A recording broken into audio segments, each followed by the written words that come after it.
remember what the notion of a measure was supposed to be.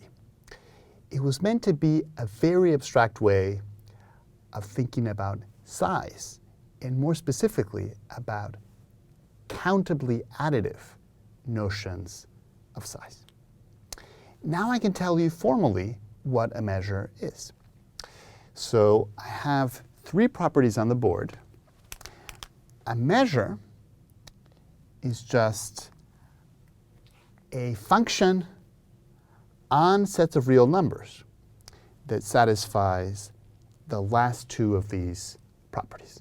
And I'm going to explain what those properties are.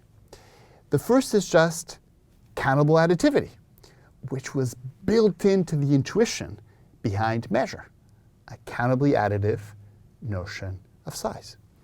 So formally, what countable additivity says is that if you have countably many sets of real numbers, A1, A2, and so forth, and they satisfy two conditions, if they don't overlap, and if our function is defined for each of them, then the function is also defined for their union.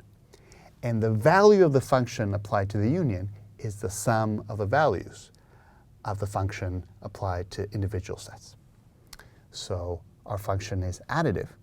And secondly, because a measure is meant to be a notion of size, its values are always 0 for things that have no size, a positive real number for things whose size is some positive magnitude, or infinity for something like the entire real line. So whenever a function satisfies those two properties, we'll say that it is a measure. Actually, we need to add a third property, which is just that the result of applying the function to the empty set is 0. But in practice, we won't have to worry about that for a reason I'll explain. So that's what a measure is. Here, though, we're interested in the most beautiful measure of them all. And that is a notion of measure that satisfies all three of these properties. And as it turns out, there is exactly one function that's defined on every Borel set and satisfies all three of these properties. And that is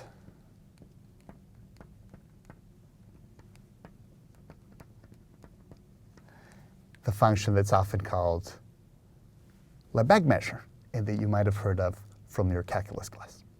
So Lebesgue measure is not only countably additive and non-negative, it also satisfies this nice condition that whenever you apply the function to a line segment, its value is just the length of that line segment.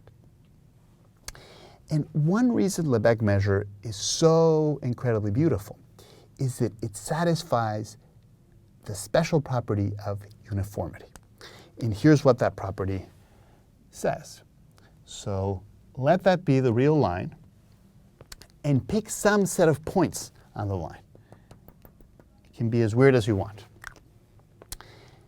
For a measure to be uniform is for it to be the case that if you take those points and you don't change their shape or their size, you just translate them to a different position on the real line, the set of points you get has exactly the same measure as the original set of points, assuming the original set of points had a measure. There's one thing I forgot to mention, and that's the reason why we won't really have to bother explicitly mentioning the condition that the measure of the empty set be 0. And that's because we're going to be focusing on the Lebesgue measure. And for the special case of the Lebesgue measure, we get that property automatically. The way to see that is that by additivity, we have this.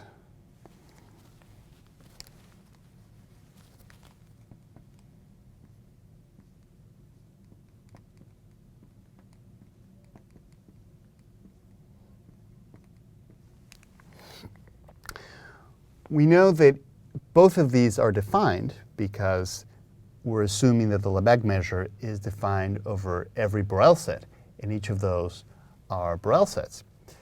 But by length on segments, we know that the value of this is 1, and so is the value of that, because these are the same set. So the Lebesgue measure of the empty set has to be a number such that it plus 1 equals 1. And of course, the only number that can satisfy that condition is 0, given that we're assuming non-negativity, given that we're assuming that the Lebesgue measure is always either 0 or a positive real number or infinity. So we automatically get that condition when we're focusing on Lebesgue measure.